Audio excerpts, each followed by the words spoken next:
Hi everyone, welcome back to Difference Frames the World. Today we're talking about one of the biggest diplomatic stories of the year, French President Emmanuel Macron's December state visit to China. It was a 3-day trip that took him from the grand halls in Beijing to the hometown of those lovely pandas, Chengdu. The headlines talked about red carpets, military salutes, and even pandas going home. Still, behind all that cute surface stuff, this trip was packed with geopolitical meaning, economic strategy, and subtle messages aimed at Washington, Brussels, and Moscow. It is a visit full of symbolism. Macron landed in Beijing on December 3 for his 4th state visit to China. He last came in 2023, but this time the stakes were clearly higher. On social media, he said he was delighted to be back and highlighted 3 themes for his trip: peace, economics, and global challenges. As we unpack the visit, we will see he chose those words very carefully. China had its own interpretation. His visit was an opportunity to strengthen strategic communication, deepen cooperation, improve coordination within global institutions, and stabilize China-EU relations. And here's something Beijing emphasized again and again: the spirit of China-France relations, reminding the world that France was the first Western country to establish full diplomatic ties with the PRC. That history matters, especially today, when the global order looks nothing like it did in 1964. Also, France is one of the very few, if not the only, Western nations that dares to say no to the US, and does not welcome US troops on its soil. In this regard, China sees France as a closer friend than other Western countries. Before the French president and his wife left Paris, the Élysée laid out what France wanted from the trip. Talk through major strategic issues with China. Address big global problems. Push for more balanced economic relations. And, this is the big one, prepare for France's presidency of the G7 in 2026. That last point is where things get interesting. There are reports that Macron is considering a huge move, inviting China's top leader to the G7 summit in France next year. Yes. China. At a G7 meeting. What if he does that? It would be historic. It would be explosive. And it would completely change the dynamics of the G7. So, Macron's whole trip takes on a deeper meaning. Right before Macron arrived, 2 beloved pandas, Huan and Yuanzi, returned to China after years in France. They touched down in Chengdu on November 26, and the French media went absolutely wild over the news. People were genuinely sad. These pandas were local celebrities. French officials pretty openly hinted they hope China will send new pandas soon. And let's be honest. China knows exactly how powerful panda diplomacy can be. When tensions rise, nothing melts the ice like a fluffy black and white goodwill ambassador. Now let's zoom out. Macron arrived in China at a very sensitive time for Europe. The US had just introduced a new plan for Ukraine, and Europe is still trying to figure out what it means.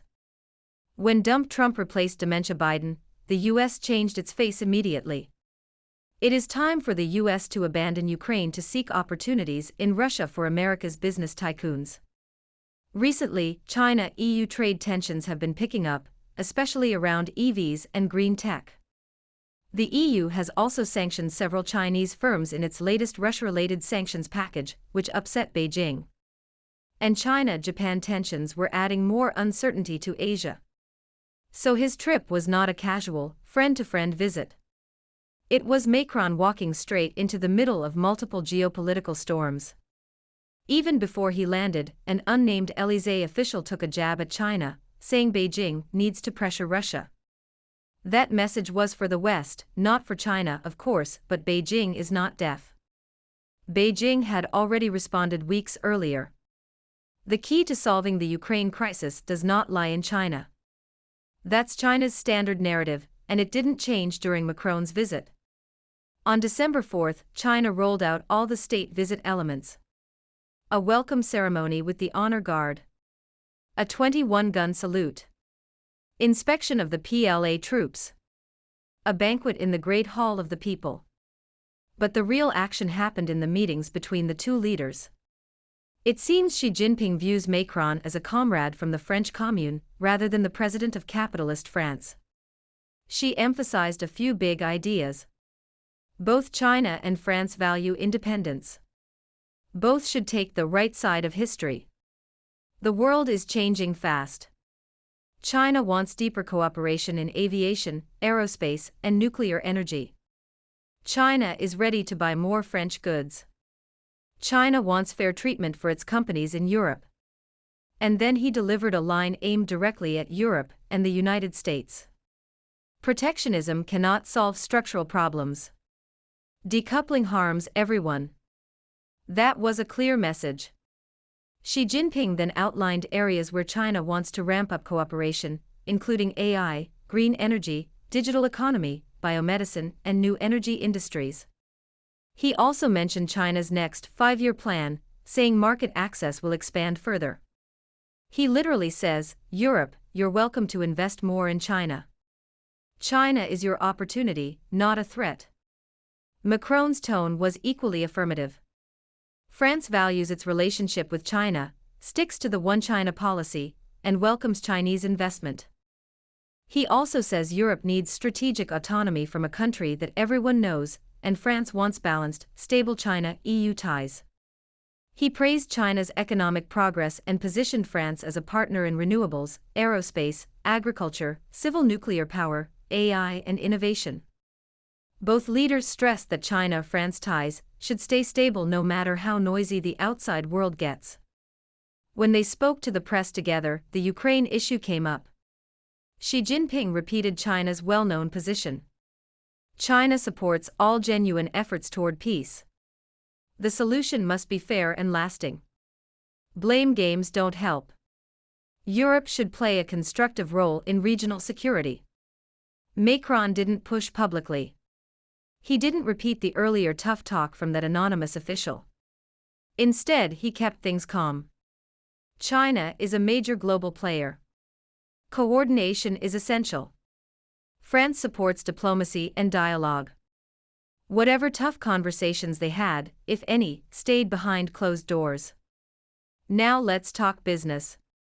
The two sides signed agreements in nuclear energy, agriculture and food safety, environmental protection, education, science and innovation. Then came the big event. Macron and Xi attended the China-France Business Council meeting together. Xi Jinping highlighted that nearly $70 billion in trade occurred in the first 10 months of 2025, and that cumulative two-way investment exceeded $27 billion, as well as new opportunities in green and digital industries. He laid out 3 priorities for China and Europe: open new areas of cooperation, push for China-Europe win-win relations, and work together on global governance reform. Macron backed all of those, and he called for open markets, multilateral cooperation, balanced economic ties, and reforms to global institutions. He even promised a fair environment for Chinese companies in France, a notable comment given how heated EU trade investigations against China have become. Macron didn't just stay in Beijing. On December 4, he flew to Chengdu. Why Chengdu? Because it is the home to pandas. It was also China's first sister city link with France. It highlights China's regional diversity, and the city is a cultural heavyweight. China loves it when foreign leaders visit cities beyond Beijing, as it signals respect and a desire to understand the country better. And Macron has a habit of doing exactly that. On previous trips, he visited Xi'an, Shanghai, and Guangzhou.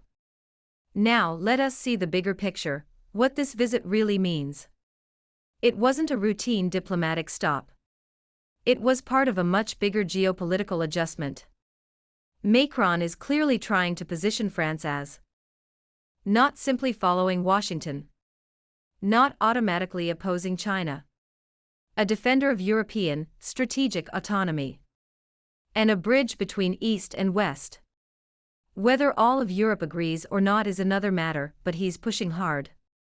China's message is steady. Europe should not be pulled fully into a framework led by the US. China and the EU cooperation is mutually beneficial. Disagreements should not define the long-term relationship between Beijing and Europe. China is open to deeper trade and investment if treated fairly. Regarding global hot issues involving Ukraine, Russia, and the Middle East, neither China nor France expects quick solutions. But both want influence. China wants Europe to play a calming role. Macron wants China to help diplomatically, within China's comfort zone. Both countries emphasize the role of the United Nations, multilateralism, and reforming global institutions, which are among the strongest areas of overlap between them. So what does Macron's trip really tell us? It was a message to Washington that France won't just follow the US line. A message to Europe that cutting ties with China isn't realistic. A message to Beijing that France wants cooperation, balanced cooperation. And a message to the world that China and France still believe in multilateralism. And of course, a message to panda fans in France: the story probably isn't over. As China and France step into a new chapter of their partnership, this visit will likely be the moment both sides reset, recalibrate, and clarify what they want from each other in a rapidly changing world. Whatever happens next, economically, politically, or diplomatically, this trip helped define the starting line. Sometimes, I wonder if Macron could become the Communist Party leader of France, which is least likely but most scary to US followers.